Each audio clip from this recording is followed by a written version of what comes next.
Welcome to the Slop Farm. Enjoy the video. You start by signing into your Google account on a desktop browser. Make sure this is a device you control. Once signed in, go to My Account and select Security to find the two-step verification option. You're doing this because disabling extra verification removes an added login hurdle.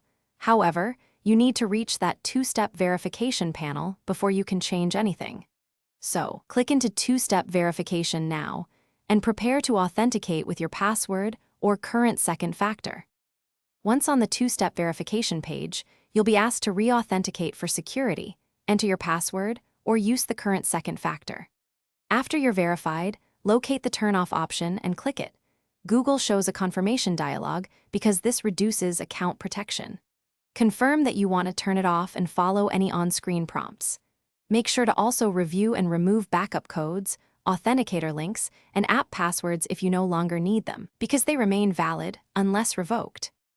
After turning two-step verification off, sign out and sign back in to verify that you no longer receive a second factor prompt. This confirms the change took effect. If you disabled it because you switched methods, go ahead and revoke app passwords and remove any trusted devices to tidy security. If something goes wrong and you're locked out because you lost your second factor, use saved backup codes or start Google's account recovery flow immediately.